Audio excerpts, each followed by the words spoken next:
तो हमने first exercise खत्म कर दी। ठीक है। और अगर मिसलेनियस के कोई डाउट रहेंगे तो हम वो मिसलेनियस का एक साथ क्लास ले लेंगे ताकि पूरे डाउट्स क्लियर हो जाए। ठीक है।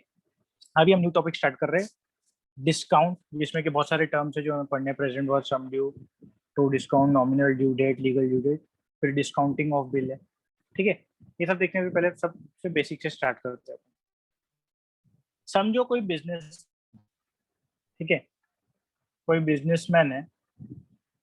ठीक है। वो गुड्स बेच रहा है, कुछ उसके पास गुड्स है, वो गुड्स बेच रहा है ₹100। तो अगर वो बिजनेसमैन ₹100 में गुड्स बेच रहा है तो ऑब्वियसली वो घाटे में तो नहीं बेच रहा हूँ। इन नॉर्मल सिनेरियो कोई भी चीज तुमने बेचने के लिए लाए तो ₹100 में जब लाए तुमने, बेच रहे हो तुम, तो ऑब्वियसली इसमें अपना प्रॉफिट जोड़ के बेच रहे होंगे। कॉस्ट प्राइस फॉर एग्जाम्पल 70 हो, 80 हो, कुछ भी हो, तो इसमें तुम अपना प्रॉफिट ₹30 डाल के, 80 हो, 90 हो, कुछ भी हो, कॉस्ट प्राइस उसका, अब उससे लेना देना नहीं। तो ये 100 जो सेलिंग प्राइस है तुम्हारा, वो सेलिंग प्राइस में ऑब्वियसली तुमने क्या किए होंगे, अपना प्रॉफिट जोड़ के डाले होंगे।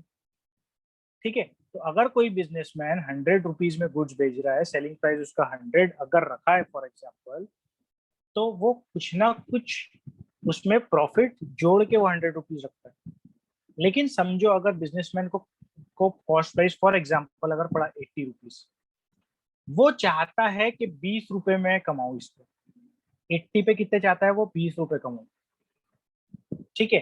तो 80 में रुपीज में चाहता है अगर वो नेट ₹20 कमाए अपने गुड्स पे, तो वो इसको ₹100 में बेचना चाहेगा, रख सकता है वो ₹100 अपना सेलिंग प्राइस।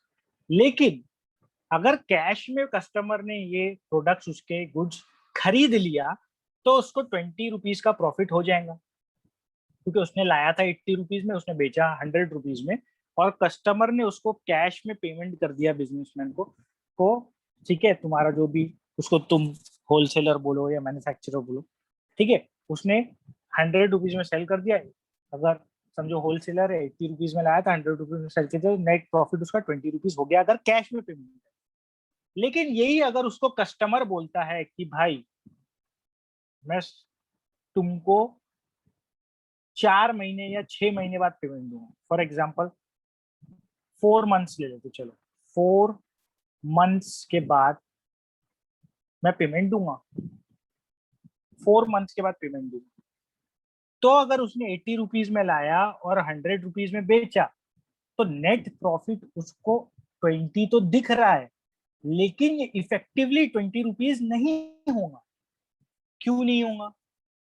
क्योंकि आज वो गुड्स की वैल्यू, भले ही प्रेजेंट वैल्यू वो गुड्स की ₹100 है, लेकिन 4 महीने के बाद जब अगर पैसे मिलेंगे, तो वो वैल्यू ₹100 नहीं रहेंगी उसकी। अब क्यों नहीं रहेंगी मैं बताता हूँ। और उसको ₹20 प्रॉफिट नहीं होगा। 4 महीने बाद अगर पेमेंट आ रही है, उसने क्रेडिट में सामान बेच दिया, तो क्यों नहीं रहेगा? सपोज ये बिजनेसमैन ने अगर कहीं से कुछ लोन वगैरह लेके रखा है बैंक से, उसके पास ये ₹80 नहीं थे, उसने बैंक से लोन लेके ये प्रोडक्ट खरीदा था। उसने क्या किया था, बैंक से लोन लेके ये ₹80 प्रोडक्ट खरीदा था बेचने के। तो उसको बैंक को इंटरेस्ट भी तो देना पड़ेगा। ये 4 महीने बाद अगर पैसे आए वापस, अगर ये 4 महीने बाद पैसे ₹100 आए फॉर एग्जाम्पल, तो उसको क्या करना पड़ेगा, बैंक को इंटरेस्ट भी तो देना पड़ेगा। तो इफेक्टिवली उसका जो प्रॉफिट है फिर वो क्या हुआ, वो ₹20 नहीं हुआ। ₹20 नहीं हुआ। यहाँ तक क्या है, होप इट इज क्लियर। क्योंकि क्या करना पड़ेगा उसको, बैंक को पेमेंट्स भी करनी पड़ेगी, और अगर बैंक को पेमेंट्स करनी पड़ी, इंटरेस्ट देना पड़ा, तो इफेक्टिवली ₹20 से गिर के कुछ भी आ जाएगा। सपोज जो रेट ऑफ इंटरेस्ट रहेगा उसके हिसाब से वो कुछ भी हो सकता कि कितना कम पड़ा उसको, प्रॉफिट कितना कम पड़ा। ठीक है। इसीलिए क्या करते हैं बिजनेसमैन, कि जब उनको तो फिक्स प्रॉफिट होना रहता ना, वो क्यों अपना कमी करेंगे। अगर कोई 4-6 महीने बाद गुड्स के पैसे दे रहा, क्रेडिट लिमिट पे ले रहा, तो वो अपना क्यों लॉस करे, कि मेरे को तो भाई इंटरेस्ट पे करना पड़ रहा बैंक पे, तू तो लेट दे रहा मुझे पैसे। तो बिजनेसमैन क्या एक तरीका इसके लिए अपनाते हैं, वो ये अपनाते हैं कि वो क्या करते, जो अगर वो 100 रुपए में बेचते, 20 रुपए का प्रॉफिट होना उनको, तो उतना ही प्रॉफिट इंटैक्ट करने के लिए क्या करते हो, जितने इस पे इंटरेस्ट मार देते। अगर 4 महीने बाद उनको पेमेंट दे रहा है कस्टमर उनका, तो क्या करते हैं, ये 100 रुपए को बोल देते हो भैया आज पे करो तो 100 रुपए मिलेंगे ये good, this is the present value of my goods. लेकिन अगर वही तुम 4 महीने बाद पेमेंट करो, यही अगर तुम 4 महीने बाद पेमेंट करो 100 रुपए के, तो 100 रुपए का नहीं मिलेगा, ये कुछ और अमाउंट का मिलेगा। तो वो एक इंटरेस्ट रेट डिसाइड करते, उस हिसाब से पेमेंट लेते फिर कस्टमर से। तो सपोज इंटरेस्ट 12% चार्ज कर रहे हो, बिजनेसमैन ने क्या किया, भाई कस्टमर तू तो ले रहा क्रेडिट पे, लेकिन मैं फिर इस पे इंटरेस्ट चार्ज करूंगा पर मंथ, जितना लेट तू मेरे को पैसे देगा, पेमेंट करेगा, उतना मैं इंटरेस्ट चार्ज करूंगा according to the time period.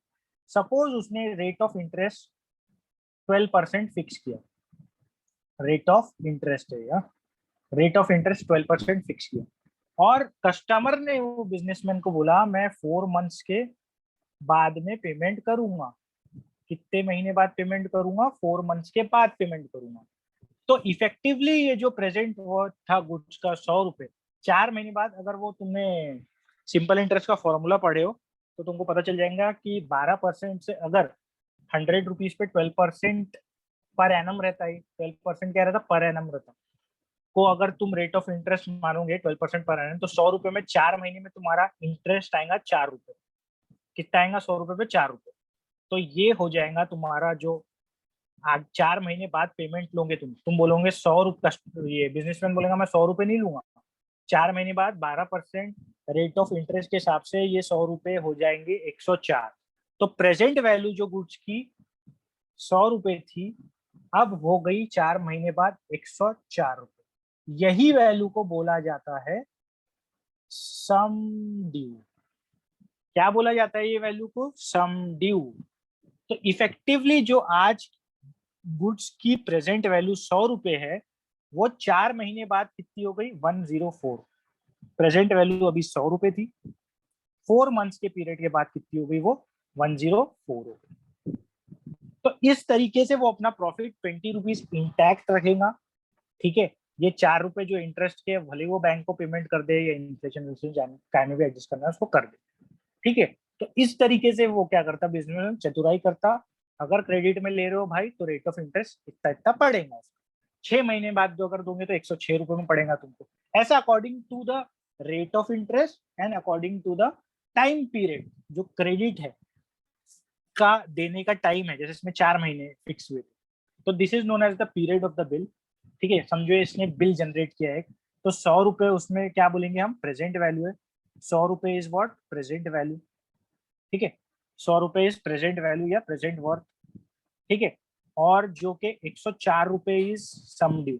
Some due कितना पैसा देना है, तो 104 रुपए सम ड्यू। तो इस तरीके से बिजनेसमैन एडजस्ट करते हैं। अब यहाँ तक के आई होप समझ गया हूँ, इसके आगे का कंसेप्ट देखते हैं। यहाँ तक के समझ गया कि कोई डाउट है क्या, बताओ। If you have any doubts up till now you can ask fast। बोलो, कोई डाउट है, कोई डाउट किसी को। ठीक है, आगे नो बढ़ते सर। हैं। ओके, तो हमने स्टार्ट करे थे, हमारा प्रेजेंट वर्थ रखा था बिजनेसमैन ने 100 रुपए।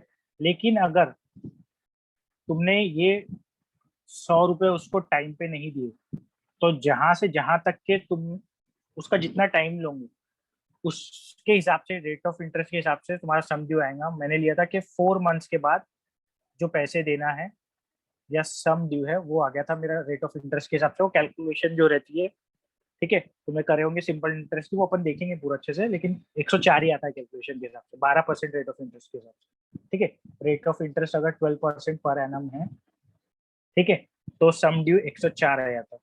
ठीक है, यहाँ तक के हमने देख लिया। तो ये जो 4 महीने ड्यूरेशन, ये एक बिल जनरेट हो रहा है समझो। तो ये जो 4 महीने हैं, ये क्या कहलाते हैं, तुम्हारा period of the bill. This 4 months जो भी टाइम पीरियड तुमने बंदे को दिया है, सामने वाले कस्टमर को दिया है, this 4 month is known as what, period of the bill. ये तुमने डिटेल में अकाउंट्स में देखे होंगे, अपने इसमें उतना डिटेल नहीं है, ठीक है, अपने इसमें जो कैलकुलेशन पर्पज से चीजें है, जो सम सॉल्व करने के लिए एसेंशियल चीजें हैं जो तुम अपने कोर्स में अपन वो पढ़ेंगे। अकाउंट्स में तो बहुत डिटेल में सिग्नेचर हुई, ये नहीं हुई, वो नहीं हुई, तो तुम डिटेल में तो पढ़ते ही हो उसमें। ठीक है, तो प्रेजेंट वर्थ 100 रुपये हो गया, 4 महीने बाद वो पेमेंट अगर करा, सम ड्यू 104 रुपये हो गया कैलकुलेशन के हिसाब से, 4 महीने का पीरियड और 12% रेट ऑफ इंटरेस्ट के हिसाब से। जो भी ड्यूरेशन मिलेगा, मतलब कस्टमर को तुम्हारे या जो बिजनेसमैन देगा कि इतने दिनों बाद पेमेंट कर देना, that will be known as period of the bill. यहाँ तक के हमने देख ली। अब समझो मैंने जैन, किसी को डाउट है स्नेहा? जैन समझो फर्स्ट को मैंने ये बिल बनाया था। ठीक है, जैन फर्स्ट को ये डील हुई थी और ये बिल मैंने जैन फर्स्ट को बनाया था। अभी के करंट साल की बात चलती समझो, तो जैन फर्स्ट को बनाया था। पीरियड ऑफ द बिल कितना है? 4 मंथ्स है। तो क्या हो जाएगा? फरवरी, मार्च, ठीक है, अप्रैल, मई। मई को कितने महीने कंप्लीट हो जाएंगे? बोलो कितने महीने कंप्लीट हो जाएंगे, जल्दी बताओ। हाँ, तो हम देख रहे थे 4 महीने कब पूरे होंगे, बताओ। 4 मंथ्स के बाद कौन सी डेट आएंगी? 1 में फर्स्ट में फर्स्ट में को 4 महीने कंप्लीट होंगे, क्योंकि जैन पूरा, मार्च पूरा, अप्रैल पूरा। ठीक है, उसके बाद क्या? जैन पूरा हो गया, फेब भी पूरा हो गया, मार्च भी पूरा हो गया, अप्रैल भी पूरा हो गया, तो तब 4 महीने होंगे। तो फर्स्ट मई जो आएगी, ठीक है, फर्स्ट मई, जो फर्स्ट मई की तारीख होगी, ठीक है, 1 मई, ठीक है, फर्स्ट मई की तारीख को तुम्हारा ये पीरियड ऑफ द बिल खत्म हुआ। तो जब ये बिल बना था, क्या बना था? जब ये बिल बना था, कब बना था? जैन 1 को। तो इसको क्या बोलते? डेट ऑफ, बताओ कौन से पढ़े हैं तुमने? Date of drawing. क्या बोलते हैं इसको? Date of drawing. जब हमने बिल जनरेट करे थे जिस दिन, उसको क्या बोलते? Date of drawing. क्लियर है कि यहाँ तक के? कोई डाउट? फास्ट, यहाँ तक के क्लियर है कि बातें? Yes sir. ठीक है, हाँ। अब ये जो 4 मंथ्स के बाद की डेट आई, उसको क्या बोलेंगे फिर? 4 महीने बीत गए, ये 1 में क्या है? ये तो डेट ऑफ ड्रॉइंग हो गया पहले। अब ये जो 4 महीने के बीतने के बाद कौन सी ड्यू डेट है? तो ये फर्स्ट में देखो, फर्स्ट में ड्यू डेट है, लेकिन अपने इसमें जो पढ़ना है हमको, 2 टाइप की ड्यू डेट पढ़ना है। सबसे पहले जो 4 महीने बाद की डेट आती है बिल, ये time period of the bill खत्म होने के बाद, that date is known as nominal due date. क्या बोला जाएगा उसको? Nominal due date. एग्जैक्टली 4 महीने के बाद जो डेट आएंगी, पीरियड ऑफ द बिल के बाद खत्म होने के बाद जो डेट आएंगी, that will be called as nominal due date. जिस दिन बिल बना वो डेट ऑफ ड्रॉइंग, 4 महीने बाद जो डेट आई that is nominal due date. तो ये डेट को कस्टमर को पेमेंट करना पड़ सकता है आपको, लेकिन उसको 3 दिन और एक्स्ट्रा दिए जाते हैं। क्या होता है? 3 दिन और एक्स्ट्रा दिए जाते हैं, जिसको बोला जाता है ग्रेस पीरियड। ग्रेस तो पीरियड। मई 1 के बाद 3 दिन और दिए जाते हैं, मोहलत दी जाती है उसको कि चलो 1 मई को नहीं पे करे तुम्हें, सॉरी, तो आप 3 दिन और ले लो और पे कर दो। ये 3 दिन होने के बाद जो डेट आती, तब उसके बाद तो पेमेंट करना ही पड़ता है उसको। तो ये जो 3 दिन के बाद डेट आती है, उसको जैसे कि किसी ने बोला +3 करके, वो उसको क्या बोलते हैं? Legal due date. Due date. उसको क्या बोलते हैं? Legal due date. समझ में आ गया? क्लियर है? कोई डाउट है किसी को? Yes sir. ठीक है, तो इस तरीके से 3 डेट पढ़ लिया अपन ने। एक डेट ऑफ ड्रॉइंग हो गया, एक नॉमिनल ड्यू डेट हो गया, और एक क्या आ गया? Legal due date. तो लीगल ड्यू डेट क्या बनी अपनी, बताओ? फोर्थ में। फोर्थ में फोर्थ में, ठीक है, फोर्थ में अपनी क्या बन गई?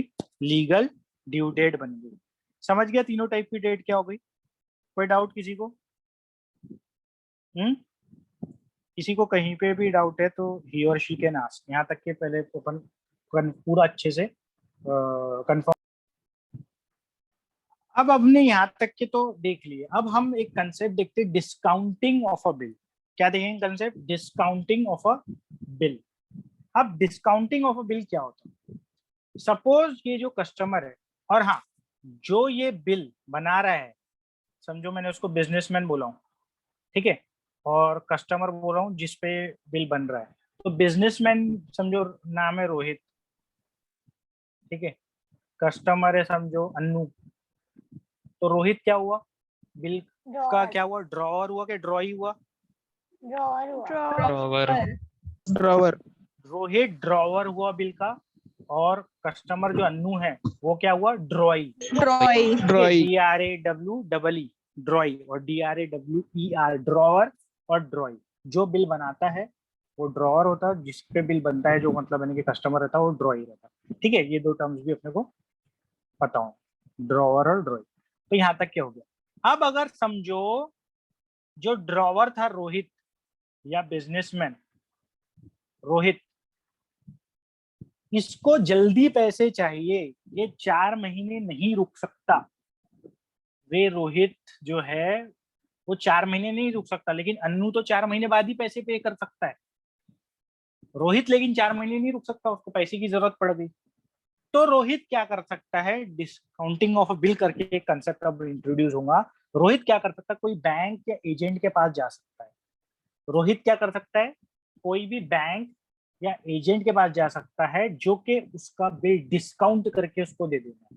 डिस्काउंट करके क्या दे देगा? मतलब उसको पेमेंट मार कर देगा। ये जो 104 रुपए का, ये फुल्ली पेमेंट नहीं जाएगा उसको, लेकिन ये पेमेंट कर देगा। तो that is known as discounting of a bill. वो देखते हैं कंसेप्ट क्या है। When a bill is discounted in a bank, तो वो क्या करेगा? बैंक में जाएगा, ठीक है। तो बैंक क्या करता? देखो यहाँ पर, इफ अ ड्रॉई, जो कि रोहित अपना बिजनेसमैन था, ये गलत है, यहाँ पर ड्रॉर रहना चाहिए, ठीक है। इफ द ड्रॉर, ये करेक्ट करो, if the drawer of the bill wants money before the legal due date, उसको लीगल ड्यू डेट 4 महीने के पहले पैसे होना, तो वो क्या कर सकता है? जो मैंने बोला, there is a facility available at bank और with agent who can discount the bill and pay the amount to the drawer. देखो यहाँ पर ड्रॉवर बराबर लिखा है, यहाँ पर ड्रॉई गलती से लिख दिया, ठीक है। ड्रॉवर को पेमेंट कर सकता है बैंक और या एजेंट को, लेकिन वो पूरा पेमेंट नहीं मिलेगा। रोहित को पूरा पेमेंट काय को मिलेगा? बैंक फ्री में काम करने थोड़ी ना बैठा, पूरा का पूरा बैंक के पास जाएगा वो 104 रुपए, भैया हाँ तेरे को कस्टमर नहीं दे रहा ना, मैं दे देता करके, ऐसा नहीं होता। After deducting some amount from the face value. अब ये फेस वैल्यू क्या है? हमने तो सम ड्यू पढ़े और प्रेजेंट वैल्यू पढ़े, तो फिर ये फेस वैल्यू क्या है? Face value is another name for sum due. Face value is what? Another name from sum due.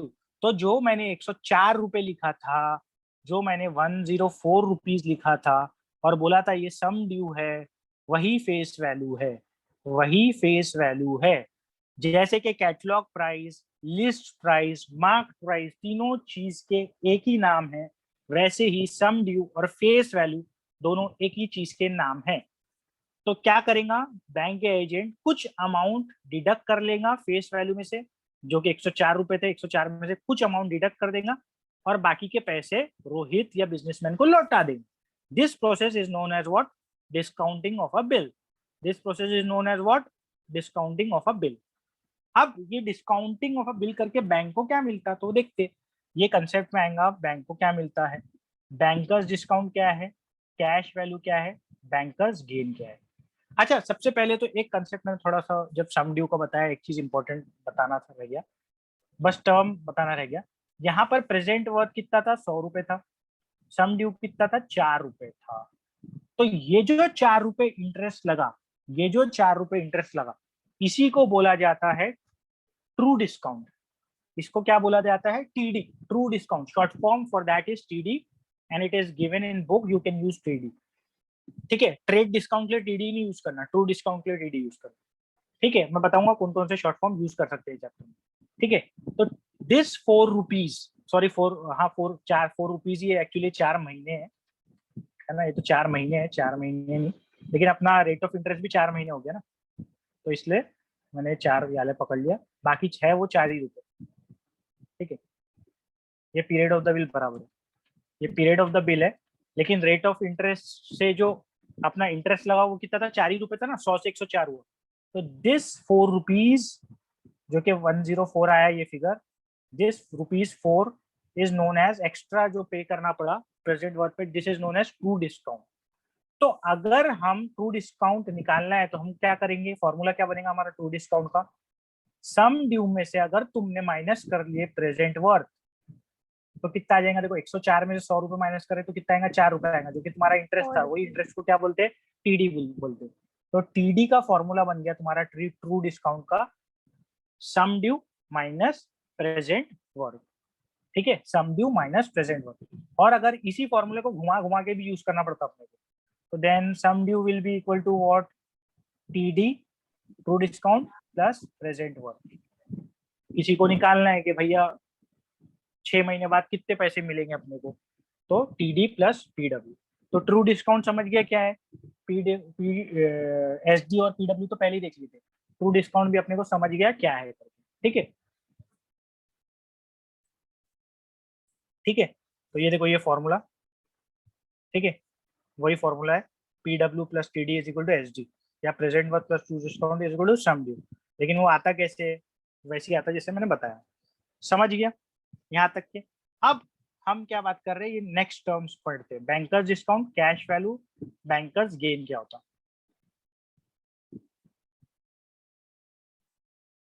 तो देखो, जब भी बिल डिस्काउंट होगा बैंक फ्री में काम थोड़ी ना करेंगे, the bankers will deduct some amount from the face value. 104 रुपए में जो था अपना, वो 104 रुपए में से कुछ बैंक डिडक्ट कर लेगा और वापस पैसे लौटा के किसको दे देगा, रोहित को दे देगा, जो कि अपना बिजनेसमैन था। ठीक है, तो वो कैसे, बैंक कितने पैसे डिडक्ट करेगा वो कैसे रहे, वो कैसे पता चलेगा, तो देखो वो कैसे पता चलेगा, when the bill is discounted in a bank, the bankers will deduct an amount from the face value of the bill at given rate of interest for the at the given rate of interest। मतलब अपना rate of interest कितना चल रहा था, 12% चल रहा था ना, 12% रेट ऑफ इंटरेस्ट, वही रेट ऑफ इंटरेस्ट से बैंक भी डिडक्ट करेगा। लेकिन कैसे डिडक्ट करेगा, कैसे डिडक्ट करेगा 12% से का, तो देखो ये कैसे डिडक्ट करेगा, from the face value of the bill. देखो कैसे डिडक्ट करेगा, when the bill is discounted in a bank, the bankers will deduct the amount from the face value at the given rate of interest। ये important है सबसे ज्यादा, for the period of the bill from the date of discounting to the legal due date, from the date of discounting to the legal due date। मतलब जो interest जब वो गया bank में, जब वो गया, सपोज ये यहाँ पर लेते हैं, समझो वो गया बैंक में, रोहित गया बैंक में 2 महीने बाद, 2 महीने बाद गया, तो 2 महीने बाद कौन सी डेट आ रही, समझो ये जैन 31 था, मार्च 1 आ जाएंगी 2 महीने बाद, 2 महीने बाद कौन सी डेट आएंगी, मार्च 1, बराबर है, Yes. मार्च 1 या 1 मार्च। 1 मार्च जो है, जब रोहित बैंक में गया, that date is known as date of discounting. इसके 2 महीने बाद में ही चले गया हो।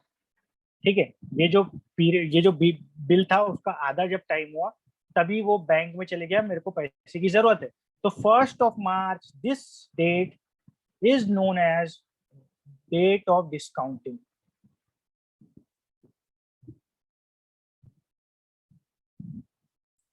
This is known as date of discounting.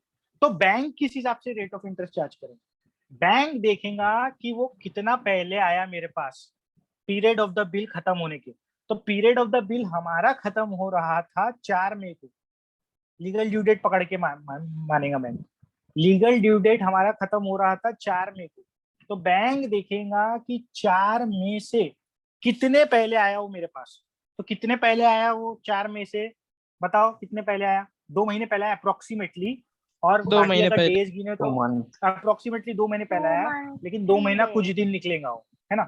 2 महीना कुछ दिन निकलेगा, एग्जैक्टली अपन डेज में निकाला करेंगे उसको जब प्रॉब्लम सॉल्व करेंगे, जब अच्छे समझेंगे। अब लेकिन अभी अप्रोक्सीमेट पकड़ते हैं, अप्रोक्सीमेट 2 महीने पहले आ गया हो, क्योंकि मार्च पूरा जाएगा और अप्रैल भी पूरा जाएगा, ठीक है। तो 2 महीने पहले आ गया, तो बैंक क्या करेगा, 2 महीने का इंटरेस्ट जो आता है, 2 महीने का इंटरेस्ट जो आता है वो रख लेगा अपने पास, और बचा हुआ पैसा 104 रुपए में से, मतलब 104 माइनस जो भी तुम कैलकुलेट करेंगे 2 महीने का इंटरेस्ट, वो अपने पास रख लेगा, और बचा हुआ पैसा किसको दे देगा, रोहित को वापस कर दे।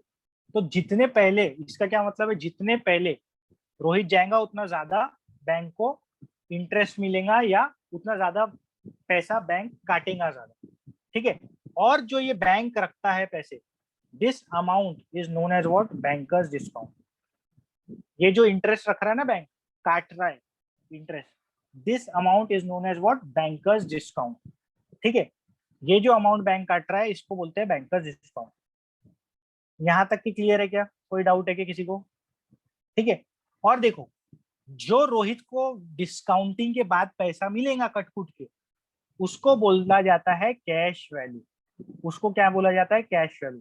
The amount paid to the holder of the bill, that is our drawer, जो कि रोहित था, आफ्टर डिडक्टिंग बैंकर्स डिस्काउंट, जो अपना इंटरेस्ट बैंकर्स डिस्काउंट नामक वो काटेगा बचे हुए पीरियड ऑफ द बिल से, वो काट के जो पैसा रोहित को मिलेगा, ड्रॉवर को मिलेगा, that is known as cash value of the bill paid and the date of discounting. तो मतलब कैश वैल्यू का अगर मैं फॉर्मूला लिखना चाह रहा हूं तो कैसे लिख सकता हूं, what would be the cash value, what would be the cash value, cash value कैसे निकलेंगी, बोलो। बैंकर क्या कर रहा है, माइनस कर रहा है, क्या फेस वैल्यू माइनस कर माइनस रहा बैंकर है, डिस्काउंट। हाँ, फेस वैल्यू या सम ड्यू, फेस वैल्यू या सम ड्यू में से अपना बीडी बैंकर्स डिस्काउंट माइनस करके पैसे वापस दे रहा है। तो कैश वैल्यू या बची हुई वैल्यू जो कि रोहित को या ड्रॉअर ऑफ द बिल को मिलना है, वो कैसे कैलकुलेट होंगी, जो भी तुम्हारा सम ड्यू है या फेस वैल्यू है उसमें से जो बैंकर्स डिस्काउंट आएगा वो माइनस कर दोगे, तो बची हुई वैल्यू जो रोहित को मिलने वाली है, जिसको के कैश वैल्यू बोलते हैं, वो तुमको मिल जाएगी। और बैंकर्स डिस्काउंट का एक और नाम क्या है, कमर्शियल डिस्काउंट। बैंकर्स डिस्काउंट का एक और नाम क्या है, कमर्शियल डिस्काउंट। यहां तक ये क्लियर है। अब देखो बहुत ही इंपॉर्टेंट बात, ट्रू डिस्काउंट काय पे कैलकुलेट हुआ था, यहाँ पर देखे भी थे अपन ने, present word. True discount was calculated on this 100 rupees. और सही बोला है जिसने भी बोला है कि प्रेजेंट वर्थ पे कैलकुलेट हुआ था ना ट्रू डिस्काउंट। ट्रू डिस्काउंट क्या था, इंटरेस्ट था ना, ये जो 4 रुपए इंटरेस्ट आया था यहाँ पर 4 रुपए, true discount is what, interest. और काय पे कैलकुलेट करते थे, 100 रुपए पे कैलकुलेट करते थे ना, तो 100 रुपए is what, present worth. So true discount is calculated on present worth. What we can say, true discount is calculated on present worth, true discount is calculated on present worth. यहाँ तक के clear है। अब ये जो banker ये जो interest लेगा और फेस वैल्यू में से पैसे काट के रोहित को वापस करेगा, that is calculated on face value. यही दोनों में डिफरेंस है। Bankers discount is calculated on what, face value. तो जब भी बैंकर जो इंटरेस्ट मारेगा वो काय पे मारेगा, 104 रुपए के हिसाब से मारेगा। वो काय के हिसाब से मारेगा, 104 रुपए के हिसाब से मारेगा। और रोहित जो है वो इंटरेस्ट का, सॉरी हाँ, रोहित जो इंटरेस्ट ले रहा था जो कि ट्रू डिस्काउंट कहला रहा था, वो काय पे मार रहा था, 100 रुपए मार रहा था, जो कि मेरी क्या थी, प्रेजेंट वर्थ थी। और ये जो मार रहा है ये काय पे मार रहा है, बैंक काय पे मार रहा है, सम ड्यू पे मार रहा है, या फेस वैल्यू बोल सकते हैं, 104 रुपए मार रहा है। ठीक है, दोनों इंटरेस्ट में फर्क पता होना। अब ऑब्वियसली बैंकर्स डिस्काउंट इसकी वजह से हमेशा हाई रहेगा। बैंकर्स डिस्काउंट हमेशा हाई रहेगा, क्यों, क्योंकि वो इंटरेस्ट 104 रुपए पे आएगा और ये इंटरेस्ट काय पे आएगा, 100 रुपए पे आएगा। तो bankers discount is always higher than the true discount. ठीक है, ट्रू और फॉल्स वगैरह इधर उधर पूछ सकता है। Bankers discount is therefore always higher than the true discount. जो तुम्हारा बैंकर्स डिस्काउंट है वो हमेशा हायर रहेगा ट्रू डिस्काउंट से। ठीक है, यहां तक क्लियर है। अब एक और term, bankers gain. Bankers gain, ठीक है, बैंकर्स गेन बीजी, जिसको के बीजी बोलते हैं, it is equal to the interest on true discount, it is equal to the interest on true discount. किसके इक्वल है वो? इंटरेस्ट ऑन ट्रू डिस्काउंट है। लेकिन सबसे इंपॉर्टेंट ये बात है कि it is the difference between the bankers discount and the true discount, it is the difference between the bankers discount and the true discount. तो मतलब बैंकर्स गेन जो कि बीजी है तुम्हारा, ये सब फॉर्मूला एक साथ लिखेंगे अपन, don't worry. BG bankers gain जो है किसके बीच का डिफरेंस है? ऑब्वियसली बड़ा क्या रहता? Bankers discount. तो bankers discount minus true discount, bankers discount minus true discount करो तो क्या मिल जाता? बैंकर्स गेन मिल जाता। गेन। और बैंकर्स गेन या तो ये फॉर्मूले से निकालो, BG is equal to BD minus TD से निकालो, या फिर if you calculate the interest, if you know the simple interest formula that you used in your 10th standard या 9th standard, ठीक है, तो अगर तुम इंटरेस्ट भी कैलकुलेट करोगे on your true discount value जो 4 रुपए है, उस पे अगर तुमने इंटरेस्ट भी कैलकुलेट कर दिया, ठीक है, तो भी तुम्हारे को बैंकर्स गेन मिल जाता है। इसीलिए उसका एक और तरीके से कैसे डिफाइन करते हैं अपन, it is equal to the interest on true discount. तो अब मैं एक बार शुरुआत से पूरे टर्म्स लेता कि कौन सा काय पे इंटरेस्ट। सबसे पहला वाला टर्म कौन सा है? ट्रू डिस्काउंट है। True discount is interest on what? Fast we don't have time. Present True worth. discount is interest on present worth. True discount is interest on present worth. Now bankers discount is interest on what? Sum due rupees 104. ठीक है। Now bankers gain, it's interest on what? True Fast. discount. Bankers gain is interest on this 4 rupees. That is true discount. True ठीक है, discount. Rejoin कर लो, बोला थोड़ा सा कर लेंगे, फिर मैम क्लास कर लेंगे। रिज्वाइन करो, खत्म हो रहा है। नेक्स्ट वीडियो में आगे